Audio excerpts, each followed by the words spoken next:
Olá, está começando mais um Conexão Poder. Obrigado pelo carinho, obrigado pela audiência, você que está nas nossas redes sociais, no nosso canal do YouTube, a você que está no Instagram também acompanhando a gente ao vivo, nesta manhã de quarta-feira, dia 23 de abril de 2025. Estamos recebendo hoje aqui o vereador Daniel Monteiro, conosco também a nossa colega Ana Cristina, jornalista, para a gente bater um papo nesta manhã. Bom dia, Ana. Bom dia, Anderson, bom dia, vereador, e bom dia para todo mundo que está nos assistindo. Como disse Anderson, em qualquer horário. Aproveita você que está aí ligadinho, depois mande essa entrevista para as pessoas que você sabe que certamente vão se identificar com o que a gente vai falar aqui agora. Tudo bem, Daniel Monteiro, o vereador mais jovem dessa legislatura que aí estamos. Eu posso dizer que você nem conhecido era no meio, né? E de uma hora para outra apareceu como vereador. Como é que foi isso? 100% desconhecido. Primeiro, bom dia, Anderson, bom dia, Ana Cristina, e bom dia a toda a nossa audiência. Foi repentino na minha vida, eu tinha planos de efetivamente entrar na política, mas em outra cidade. Curiosamente, eu tenho essa peculiaridade na minha biografia, porque eu era afiliado a um partido político na cidade de Campinas, interior de São Paulo, onde eu estudei, onde eu trabalhei, e lá eu queria me ser candidato a vereador agora em 2024. Esse era meu plano de carreira. E em 2021, no final de 2021, eu recebi um convite para trabalhar aqui na Secretaria de Estado de Educação do Estado de Mato Grosso.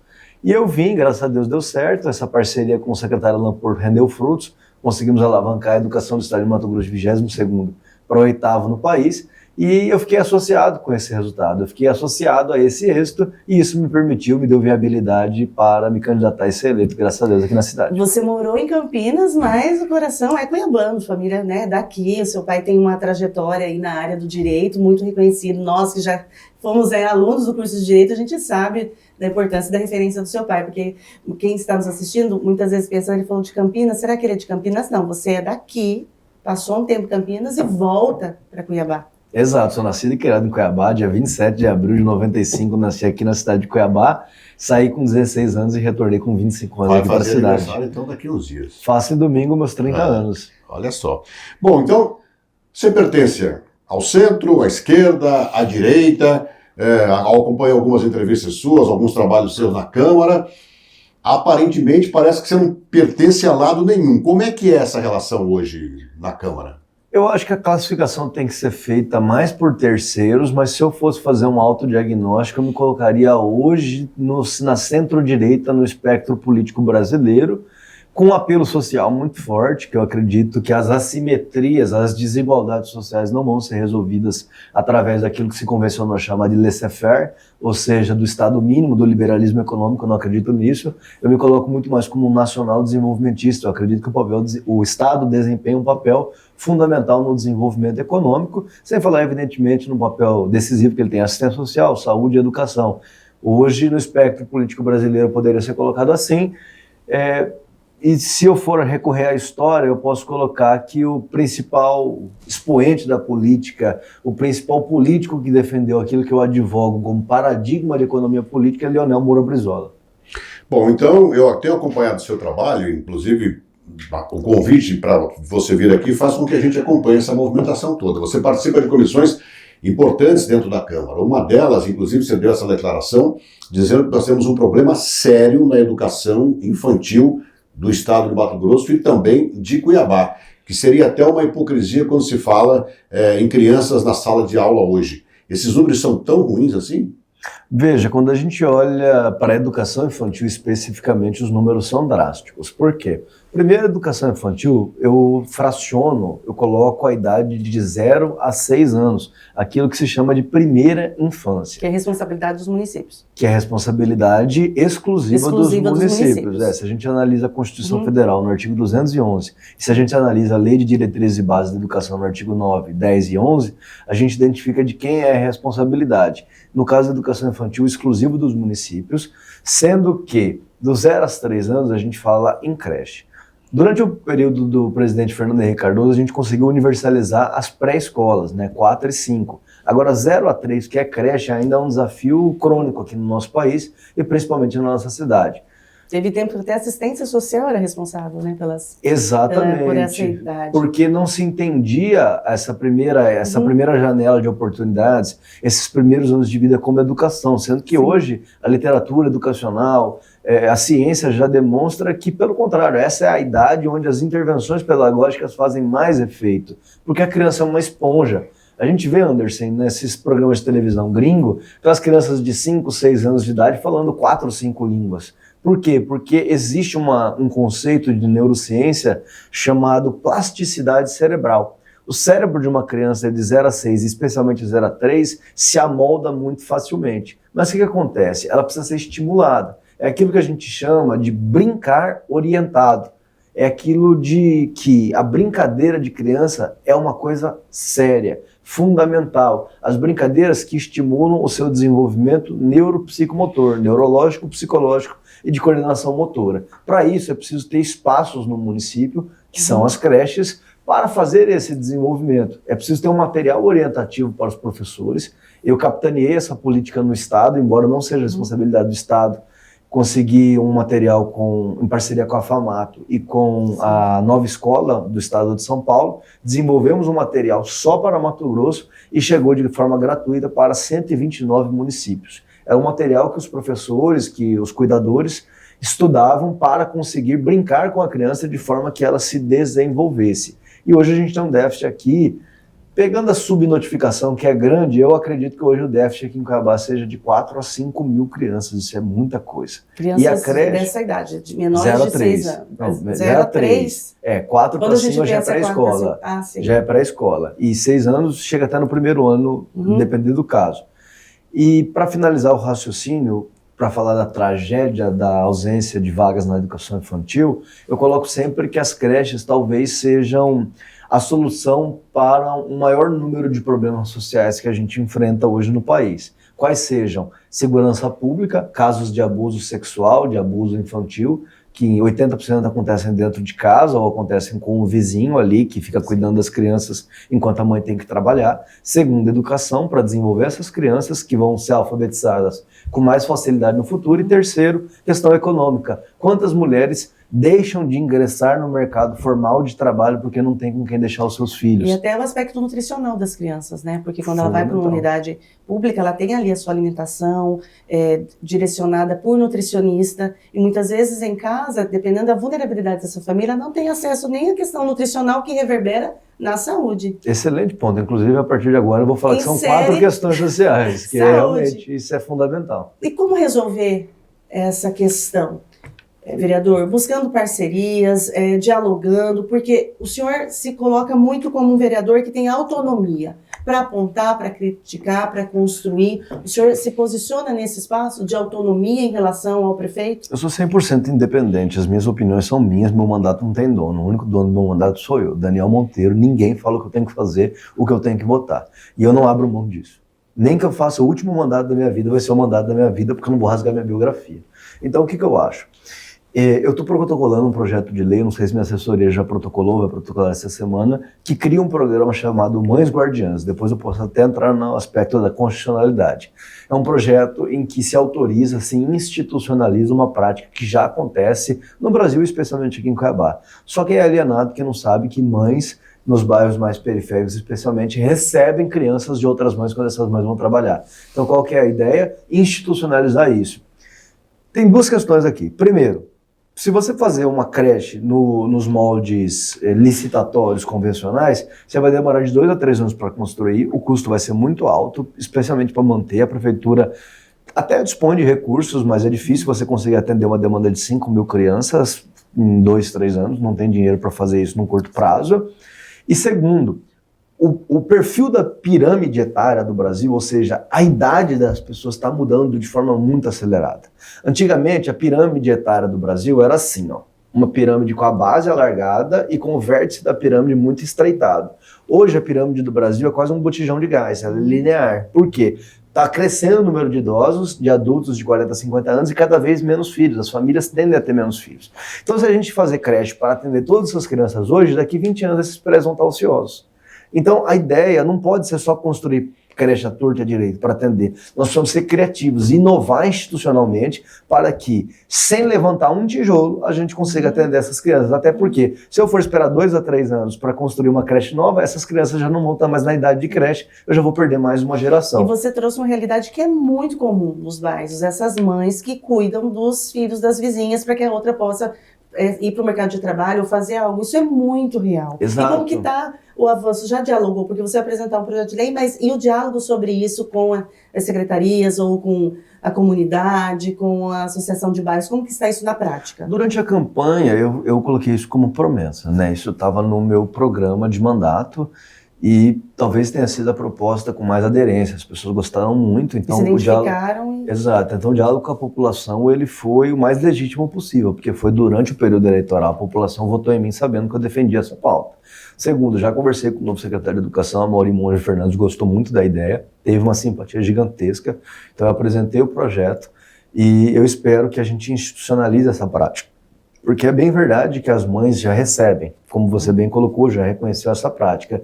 Entretanto, a gente não consegue garantir um mínimo, um piso de qualidade. A gente não entrega nenhum material orientativo para essa mãe saber como brincar com aquela criança, aspecto nutricional. E elas seriam pagas para isso. Receberiam uma bolsa. E aí esse valor entraria, né? Mas seria uma bolsa, verba não remuneratória. Uhum. Tá, a preocupação, eu acho que muita gente está acompanhando a gente, é a estrutura para isso. Uma mãe tomaria conta de quantas crianças? Até 5. Está tudo na lei isso. Como seria o local para essas crianças? O município estaria com uma contrapartida? Seria um quarto da casa? Como funcionaria essa estrutura na casa dessa mãe? Tem tudo isso na minuta da lei.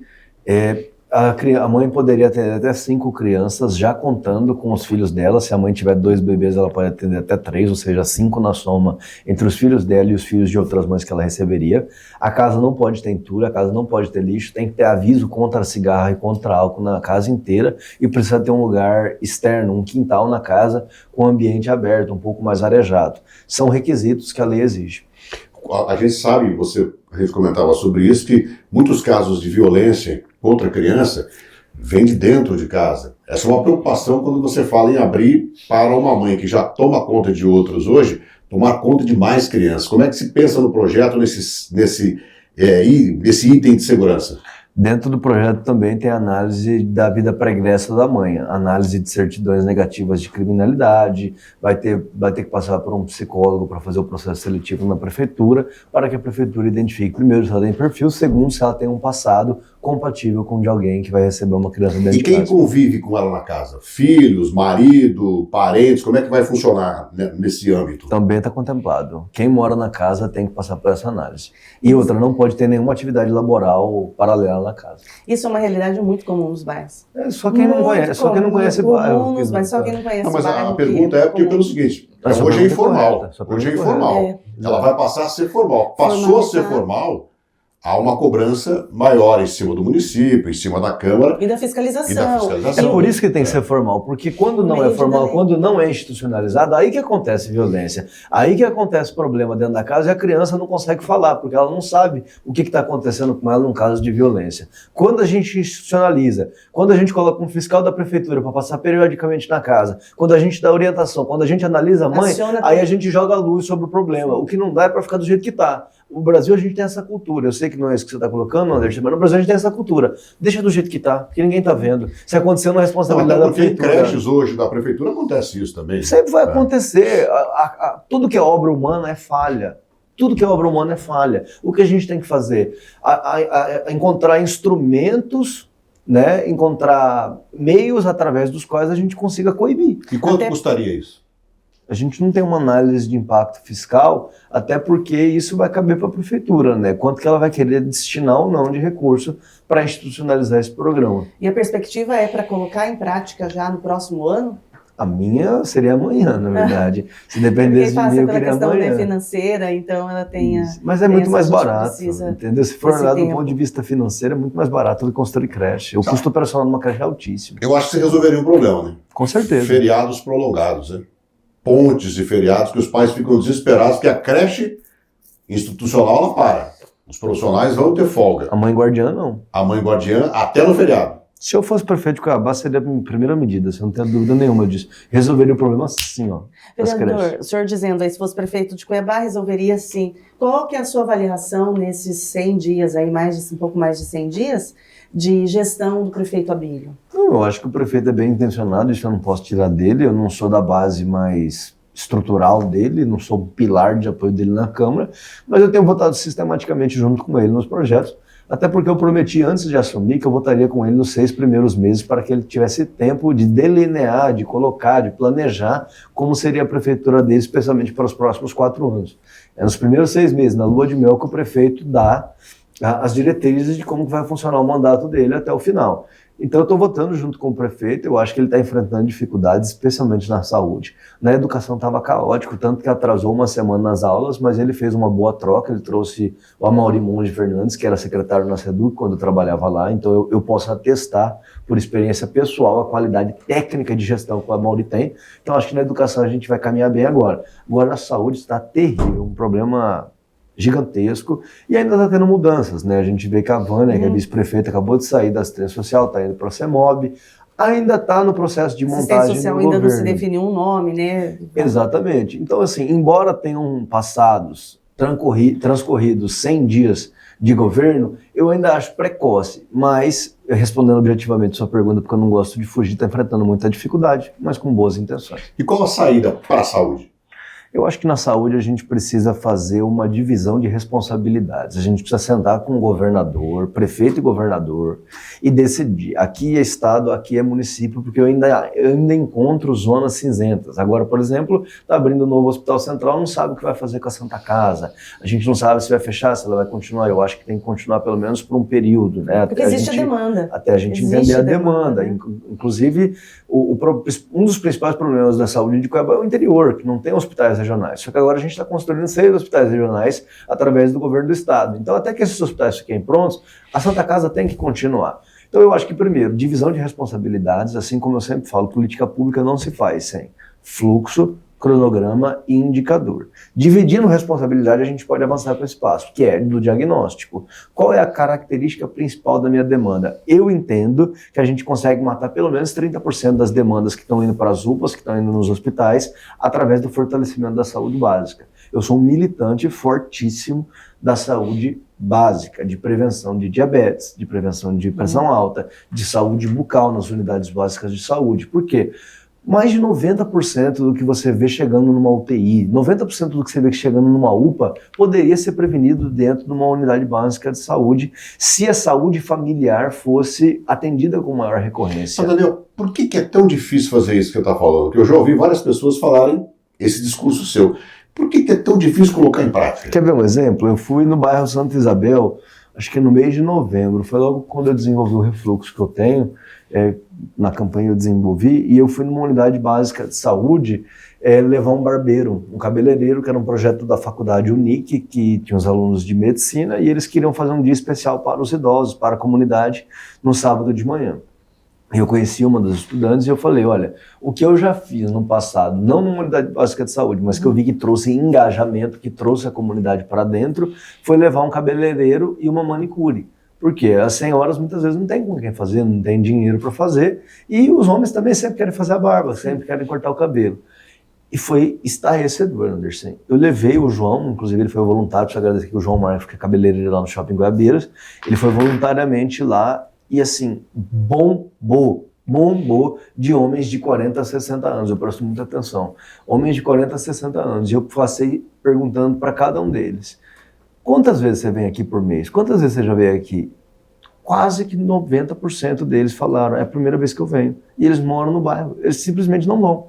Não tem a cultura de ir a uma unidade básica de saúde para marcar uma consulta odontológica, para marcar uma consulta com um psicólogo, de marcar uma consulta para fazer um check-up.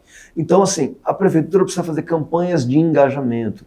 Se a gente quer que a saúde básica, a saúde da família funcione, o primeiro passo óbvio é traz a família para dentro do posto de saúde. Se deixar a unidade básica de saúde lá não está funcionando como não está, a gente tiver uma adesão muito baixa da população, vamos para dentro do bairro, vamos chamar, vamos fazer campanha, vamos fazer evento, vamos fazer almoço, enfim, é assim. Pensar outras estratégias, né? Claro. Porque a gente vê isso, por exemplo, quando a gente fala em vacinação.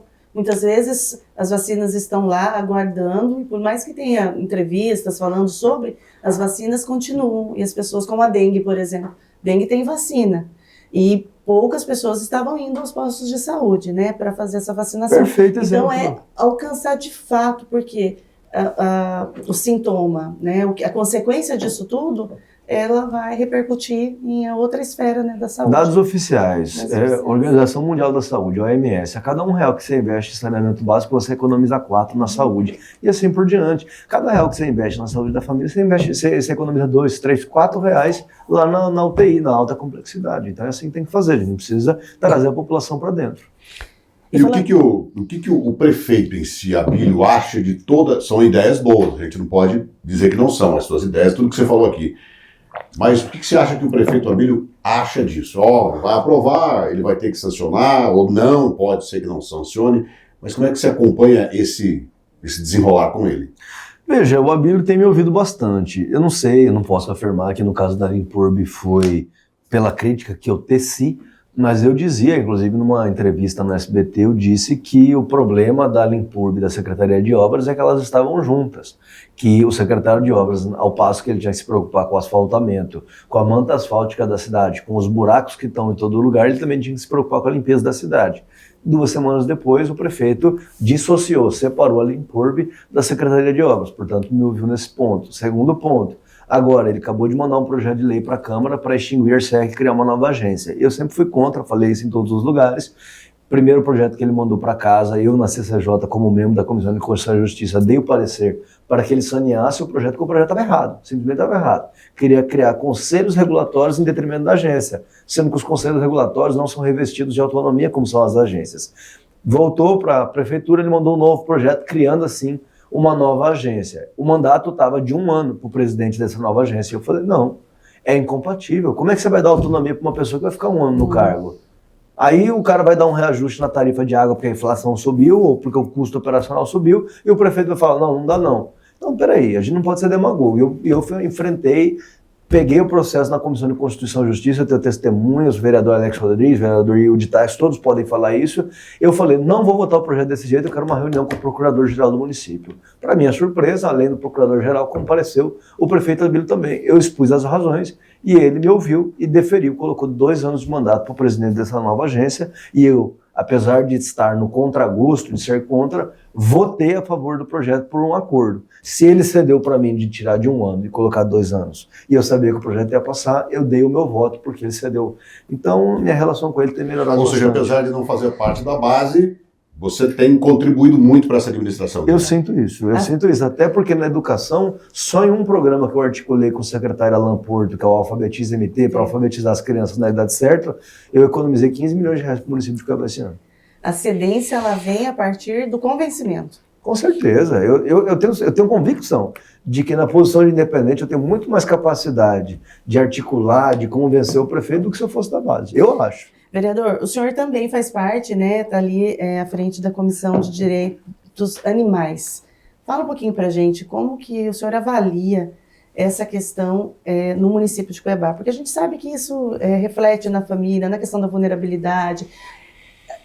É uma percepção, o senhor me corrija se eu estou errada, é que não há uma política pública efetiva, assertiva, voltada para os animais. Nós temos a Diretoria do Bem-Estar Animal aqui na Prefeitura, que é ligada à Secretaria de Governo dentro do organograma da Prefeitura. Eu já acho um equívoco. Secretaria de Governo é área meio e Secretaria de Bem-Estar Animal é área fim. Área meio e área fim não podem se misturar, isso é visão de gestão.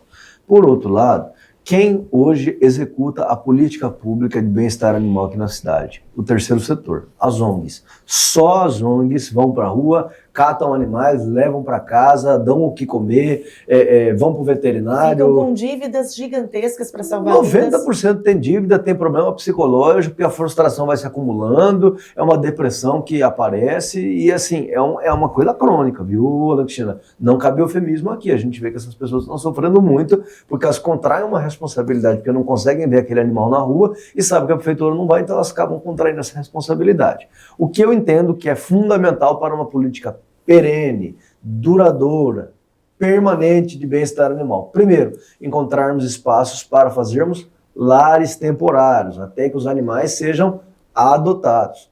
Paralelamente, por conseguinte, campanhas de adoção, tanto nas escolas quanto nos bairros, nos finais de semana. Levar lazer para a comunidade, já levando um possível pet para que eles adotem. Terceiro, aí já falando em médio e longo prazo, castração animal. Precisamos fazer uma campanha gigantesca, maciça de castração desses bichos, porque não é possível mais a gente chegar na região do industrial, ali na região sul, e ter que parar o carro para lombada e depois parar o carro para gato. Tá gigante, tem milhares de animais espalhados pela rua, pelas ruas de Cuiabá. Isso é disseminação de doenças, isso é acidente de trânsito, isso é uma crueldade. Então são lares temporários, campanhas de adoção, campanhas de castração e aí, principalmente, para finalizar o raciocínio, o cofinanciamento. A prefeitura precisa pagar por animal recebido pela ONG. Se a ONG tiver todas as certidões, se a ONG tiver dentro dos critérios que a prefeitura tem que criar, tem um espaço compatível com o bem-estar do animal, comida, água, etc, etc, etc, essa ONG passará a receber um valor X por cachorro, um valor X por gato e um valor X por cada um dos animais, que deve ser calculado por especialistas. Sem cofinanciamento, sem castração, sem campanha de adoção, sem lares temporários, é tudo conversa fiada. E como que está essa articulação junto à O prefeitura? prefeito prometeu que vai fazer tudo isso. Prometeu? Numa audiência pública, isso está gravado. A vereadora Samanta fez uma audiência pública da causa animal, eu estive presente como presidente da comissão, o prefeito compareceu na Câmara e ele falou que vai fazer tudo isso, todos esses compromissos que eu acabei de recitar, que a gente exigiu dele, ele falou que vai fazer, agora é cobrar. Eu já ia te fazer essa pergunta, né? Eu falo, eu vou até ser redundante, né? Já fiz uma pergunta sobre um projeto, por que isso acontece, por que se discute, por que se discute e não sai no papel. Eu já ia fazer justamente essa pergunta para você, mas esse é um problema que a gente já conhece, os pilares que você citou faz tempo. Mas entra prefeito, sai prefeito, entra administração, não só sai aqui, administração. né, assim, E a gente não vê uma solução. Então agora o Abílio prometeu que vai. Prometeu publicamente, está gravado, a audiência pública da causa animal, só pesquisar, é no YouTube que vocês vão encontrar. Agora, é por isso que ser vereador, em alguns casos, é um pouco frustrante, porque a gente tem muita vontade de fazer, a gente quer, mas não é o não executivo, né? Não executa, é legislativo, então são outro E eu venho do executivo, né? Então é um pouco frustrante em alguns momentos, porque a gente quer fazer e a gente não consegue, né? Mas por vir do executivo tem essa compreensão, e o que é importante que você disse aqui várias vezes, a questão da constitucionalidade das leis e dos projetos. Isso é muito importante, porque como no Brasil a gente se perde tempo com elaboração de ideias contraditórias ao que está disposto em legislação. E aí isso mostra essa fragilidade que a gente tem na política brasileira. E, por outro lado, as pessoas também estão buscando acompanhar os seus representantes, exigindo também posturas. E quando você disse, teve audiência pública, se comprometeu publicamente, dou uma entrevista e se compromete. O senhor mesmo se comprometeu aqui, né, sobre vários assuntos de autonomia. É importante para quem esteja assistindo, também tenha essa informação, circule essa informação, mande essa entrevista para várias pessoas, para que as pessoas possam, de fato, cobrar aquilo que lhe é direito. Né? Então, a comunicação, ela também tem um papel fundamental para a gente transformar essa cidade naquilo que a gente quer, né? Não tenho dúvida nenhuma disso. Acho que a comunicação é o meio através do qual a gente vai conseguir chegar no coração e nas mentes de todo mundo. Você utiliza bastante a rede social? Bastante. Se comunica bastante com o seu eleitorado? Sim, eu não sou um tiktoker, né? Eu não sou tão bom em pegar o celular aqui e tal. Nem precisa ficar quando eu vou fazer fiscalização, eu não filmo cara de servidor público, eu não faço assédio com ninguém, eu não pego o celular e fico filmando os outros. Você tá aqui, você não fez direito, não sei o quê. Eu não trabalho dessa forma, mas eu sempre tento nas minhas redes sociais informar tudo que eu venho fazendo no mandato, tanto que toda sexta-feira eu posto o resumo da semana, dizendo o que a gente votou, o que a gente deixou de votar e etc. Agora, você está em frentes, posso dizer assim, polêmicas talvez, né? Que eu recebi aqui da sua assessoria o manifesto pelo financiamento público de abrigos para idosos, é outra frente polêmica e de muita necessidade, né? Você ressaltou que pela legislação atual, as ILPIs, assim que fala? Instituições de longa permanência de idoso. São financiados pela assistência social, mas destacou que a realidade dessas instituições exige uma nova abordagem. Inclusive, você esteve no Abrigo Bom Jesus para tratar disso? Várias vezes, sou voluntário do Abrigo Bom Jesus, né? Inclusive a Márcia Ferreira, que é presidente, é minha amiga. O que acontece? As ILPIs estão previstas no Estatuto do Idoso como instituições de assistência social. Isso é um equívoco grosseiro que até poderia fazer sentido na época da sua concepção, porque na época a gente tinha pouquíssimos idosos no Brasil, voltando para aquela questão da pirâmide etária, né? O vértice era bem estreito, e quem chegava nessa fase geralmente era rico, geralmente era de família abastada, então não precisaria de uma ILPI. Portanto, as ILPIs eram mesmo residual, era assistência social, era poucos idosos, para receber ali uma cesta básica, para receber alimentação. Hoje a realidade mudou completamente. A gente dobrou a proporção de idosos no Brasil nos últimos 23 anos. A gente está com muito idoso se a gente comparar com jovens de 18 a 30 anos de idade. Ou seja, as ILPIs estão cada vez mais cheias e o papel que elas desempenham hoje não é de assistencialismo. Até é em alguma instância, mas predominantemente de saúde. Se acumulam os relatos de idosos que estavam acamados e hoje conseguem caminhar porque tiveram acesso à fisioterapia, tiveram acesso a médicos, a enfermeiros dentro dos abrigos. Controle nutricional, né, de diabetes, Controle de pressão nutricional. arterial. Perfeito, exatamente. E também, assim como também se avolumam os relatos de idosos que conseguiram curar de uma depressão, que é a saúde mental, né? Então, se você for hoje, acabando o programa, se você for no Abrigo Bom Jesus, que é aqui perto, você vai ver diversos idosos acamados com uma sonda no nariz. Isso é saúde e assistência social. Com todo respeito, isso é saúde. Isso não é só uma mudança de status jurídico no Estatuto do Idoso, que eu acho bonito. É uma mudança, a Ana Cristina foi secretária de Assistência Social, sabe do que eu estou dizendo, porque do ponto de vista orçamentário, a saúde recebe muito mais recursos do que a assistência social. A assistência social, infelizmente, no Brasil, fica com aquilo que é residual. Quem detém 15%, 20%, 12% no caso dos estados, é a saúde, que é muito dinheiro. E a saúde hoje, eu até discordo desse entendimento, mas eu não quero entrar nessa questão, senão vai virar aula de direito. Mas hoje os tribunais de contas, as assembleias legislativas do país entendem que a saúde não pode mandar dinheiro para as ILPIs, ou seja, onde tem dinheiro não pode mandar. E se você vai na ILPI, como eu já disse, ela está fazendo saúde, ou seja, ela está fazendo papel de quem? Do SUS. Então a saúde tem que cofinanciar. E aí tem um projeto de lei, isso não é competência do vereador, que é o 3512 de 2023, que tramita na Câmara dos Deputados e já passou pela Comissão de Saúde. Então eu fiz um manifesto em apoio a esse projeto, pedindo, solicitando e clamando para os nossos 8 deputados federais que coloquem debaixo do braço e façam acontecer, façam esse projeto ser aprovado. Ele vai beneficiar milhares de ILPIs no Brasil, principalmente o Abrigo Bom Jesus. E para finalizar o raciocínio, Anderson, sabe por que só tem um Abrigo Bom Jesus em Cuiabá? Não tem 2? Por quê? Porque não tem dinheiro. Porque não tem cofinanciamento no custeio. É dolorido. Eu sei por experiência. E outra coisa importante que você disse, que também é preciso olhar para isso, vereador, que existe também essa luta, né, na assistência social do Brasil como um todo, para que, assim como a educação, como a saúde tenha esse percentual reservado, a assistência também tenha. Mas essa é uma luta, um mínimo constitucional, Perfeito. mas essa é uma luta que tem anos. E aí sempre em época de eleição se tem a promessa de que se vai olhar para isso, não se olha, e a assistência social nos municípios é algo muito desafiador. E existe esse projeto e não vai, e realmente o abrigo fica muito por conta da assistência social e que exige-se talvez até uma junção, né? Uma gestão mais compartilhada. Ou seja, daqui a pouco a gente vai parar de discutir a construção de creches, como você mesmo disse, para construir abrigos em função da idade. Não tem dúvida nenhuma. Um bom gestor público ele tem que olhar para o futuro. Um bom gestor público não pode olhar só para a demanda de agora. Um bom gestor público ele tem que olhar para frente. Eu vou citar aqui um exemplo, até pode ser criticado depois, mas enfim, eu sou dono das minhas opiniões. Pega o Paulo Maluf. Paulo Maluf, a gente sabe, foi preso, é um corrupto, mas ninguém duvida da inteligência daquele homem. Se você analisa Campinas, São Paulo, onde agora está saindo o trem, eu morei em Campinas, ali está pronto para fazer um trem.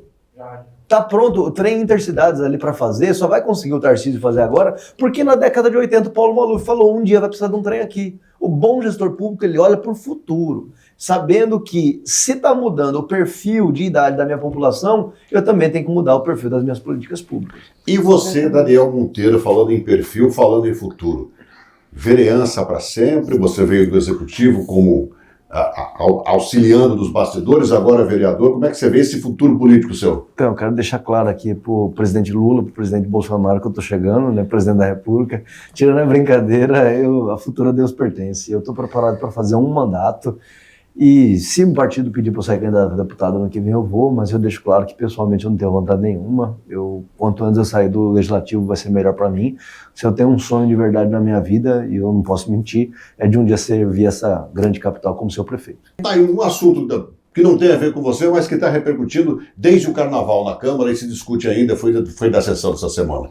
Vai ter dinheiro para o Carnaval, dinheiro público para o Carnaval, não vai ter dinheiro público para o Carnaval. Você viu o tanto de problemas que a gente tratou aqui, que são muito mais urgentes. Não estou desmerecendo o Carnaval, não me entendam mal, mas que são assuntos muito mais urgentes que há anos não recebem o dinheiro que deveriam receber, como você mesmo afirmou aqui. Você é a favor ou contra a essa discussão de um colega seu lá na Câmara com relação à verba para o Carnaval? O prefeito também quer extinguir essa verba. Essa discussão foi protagonizada pelo vereador Rafael Ranalli, que é meu amigo pessoal, né? Nós nos tornamos amigos nessa legislatura, apesar da gente pensar mais ou menos 250% diferente. Mas assim, eu sou veementemente contra o projeto dele. Na Comissão de Constituição e Justiça já dei o parecer contrário, até porque, do ponto de vista constitucional, isso não existe. E segundo, do ponto de vista material, do ponto de vista técnico mesmo, eu sou contrário também. A prefeitura, ela tem que ter o direito, o gestor tem que ter o direito, dentro da sua discricionariedade, de escolher se ele vai investir ou não em eventos culturais. O Carnaval é um evento cultural que compõe o calendário nacional. Se a gente analisar, eu gosto sempre de recorrer à história, porque quem não aprende com a história não vai conseguir executar o futuro. Se a gente analisa 1983, um então jovem sonhador chamado Darcy Ribeiro, então vice-governador do Rio de Janeiro, brigou, defendeu, capitaneou a discussão para a construção de um sambódromo. E ele foi chamado de louco, de megalomaníaco, e conseguiu, com um novo paradigma de construção civil, uma construção modular, em poucos meses fazer o sambódromo. Em 1984, esse sambódromo foi entregue à cidade do Rio de Janeiro, e eu acho que hoje, em 2025, 41 anos depois, não tem muita discussão se isso trouxe recurso ou não para o Rio de Janeiro. Existe um conceito da economia política, Anderson e Ana Cristina, que é o que eu mais gosto, eu como nacional desenvolvimentista, no mestrado em gestão pública eu estudei isso, que é o de multiplicadores fiscais. O que é um multiplicador fiscal? Toda vez que o governo pega dinheiro e coloca em determinado setor da economia para que esse recurso se multiplique. Como funcionaria aqui em Cuiabá? Gente, não precisa investir 1% do orçamento. É um dinheiro pequeno para dar condição dos comerciantes no carnaval de rua. Você colocar banheiro químico, você colocar tenda, é um recurso da prefeitura? É recurso. Agora, isso é ínfimo, é um dinheiro, quando a gente fala na rua, dinheiro de pinga, para você conseguir fazer com que muitos comerciantes aumentem exponencialmente suas vendas. Você vai multiplicar o imposto que você vai receber, Estado, Prefeitura, desses comerciantes, porque eles vão vender mais. É ganha-ganha, é assim que funciona. Então, falar da economia da cultura, né? Economia da cultura, economia exatamente. Da cultura, a indústria da cultura pelo mundo, que já é algo tão pacificado, do quanto a indústria da cultura transformou a realidade, especialmente do pós-guerra, em vários países. Hollywood, hoje, obrigado por tocar nesse ponto. Se você analisar hoje quanto fatura Hollywood no ano, é superior ao PIB da Argentina. Sabe como começou Hollywood? Hollywood começou fazendo filme do Middle West, que era o meio oeste. Tanto é que eles chamavam de Far West, que era o longe oeste, aí a gente traduziu o português para o Far Oeste. E onde é o Far West brasileiro? Mato Grosso. Então, acho que a cultura tem que começar aqui. Você também faz parte da Comissão de Constituição e Justiça da Câmara? Exatamente. É difícil fazer parte dessa comissão? Não, para mim é a mais fácil de todas. A minha formação intelectual é essa. E por que é mais fácil? Não tem assuntos assim que você consideraria indigestos? Não. Pelo olhar técnico da Constituição, todos os projetos das leis, todos os projetos que vão passar pelo plenário passam na Comissão de Constituição e Justiça antes. Então, tudo que eu vejo lá, os outros parlamentares também vejam. Bem, a única questão é que eu olho com um olhar técnico, um olhar clínico, um olhar constitucionalista, e eles olham com um olhar político. Vereador, eu li recentemente uma pesquisa sobre a percepção da população em relação ao trabalho da Câmara, e foi uma perspectiva ruim. Vocês também estão assim mobilizados a mudar essa percepção da população em relação ao trabalho de vereadores? Eu não sei, eu entendo o seu ponto, mas eu não sei se isso produziria resultados. A política boa, eu aprendi isso com um antigo político, que a política boa cabe na palma de uma mão. Ninguém precisa ser letrado, ninguém precisa ser doutor para saber se o prefeito, se o governador, se a Câmara está indo bem ou mal. Precisa caber na palma de uma mão. Quanto que o dinheiro na palma da mão está valendo? Está conseguindo comprar comida? Está conseguindo dar lazer para os filhos? Está conseguindo dar educação para os filhos? Está conseguindo usar o ônibus no final de semana para fazer um passeio? Então, a política está dando certo. Enquanto a gente não melhorar a vida do povo, não vai melhorar a imagem de nada. E está indo bem a atual gestão da Câmara? Assim, a gestão interna tá boa, assim. Eu gosto muito da presidente Paula. Eu não fiz parte do arco de aliança dela, né? Eu não defendi a candidatura dela, mas eu tenho humildade de dizer aqui que eu acho que ela está indo bem, acho que ela tem humildade, acho que ela escuta, que a principal virtude que um gestor tem que ter é de escutar, não ser dono da verdade. Eu gosto muito da postura dela, mas a gente precisa dividir a gestão interna da Câmara com o resultado na vida do povo. O resultado na vida do povo, evidentemente que ele deriva muito mais do executivo, evidentemente, mas o parlamento tem um papel fundamental, desempenha um papel fundamental na cobrança do executivo, na fiscalização do executivo. Então, se o parlamento não fiscaliza, não arbitra, não tutela a conduta do prefeito e a população sente que a política não está evoluindo, que a vida dele não está melhorando, a análise vai ser sempre ruim. E é ruim hoje, então? É ruim, velho. A vida do povo tá boa. Eu não consigo ver isso, Anderson. Se a gente chegar nos bairros, a gente vê falta de lazer, a gente vê aí uma discussão de proíbe música aqui, proíbe música ali, porque ninguém conhece a vida do povo. Chega no Dr. Fábio 2, no sábado, 5 horas da tarde. Vai estar tocando funk no último som, por quê? Porque não tem uma piscina, não tem uma quadra, não tem nada para a população brincar, para a população se divertir, não tem uma pista de caminhada para os idosos, não tem um centro comunitário para os idosos sentarem lá, para as famílias sentarem lá, um lugar para fazer piquenique. Como é que a gente vai exigir? É crítica sem solução? Crítica pela crítica. Então, assim, a vida do povo está horrível, a vida do povo precisa melhorar. O poder de compra está deprimido, apesar de ter melhorado nos últimos 2 anos. A saúde precisa melhorar, a educação precisa melhorar, precisa melhorar, entendeu? Eu sou político do resultado. Eu gosto muito do governador Mauro Mendes e do vice-governador Otaviano Pivetta, porque eles são políticos do resultado, entendeu? Pouco importa, como diria o Deng Xiaoping, que fundou a nova concepção de China na década de 80. Ele dizia uma frase que eu gosto muito: não importa a cor do gato, importa que ele caça o rato. Muito bem, e quando o papo é bom, a gente vai embora, né? Vai rápido. Alguma coisa que a gente não falou aqui, que você gostaria de acrescentar? Não, nenhuma. Acho que a entrevista foi muito boa, agradeço vocês dois, que tocaram em todos os assuntos macro. Tá certo, tem um presentinho pra você aqui, ó. Que é isso? É a sua primeira vez aqui, né? Primeira vez. Aqui, ó. Leve como recordação do Conexão Poder e que sirva para você voltar outras vezes aqui para bater papo com a gente. Estamos sempre de portas abertas para trazer mostrar, informação que realmente vão transformar a vida das pessoas. Eu estava tomando aqui, só que eu achei que eu não ia poder levar, mas ó, ganhei uma novinha. Obrigado. É o gabinete. Aliás, ele foi político com a gente aqui, já chegou elogiando o estúdio, né? Como é que você falou mesmo? O estúdio é lindo e eu odeio chroma key. Aqui é um estúdio natural, lindo, arquitetura de ponta. Tá vendo? A luz é boa. Um ótimo dia e até o nosso próximo Conexão Poder. Beijo, tchau.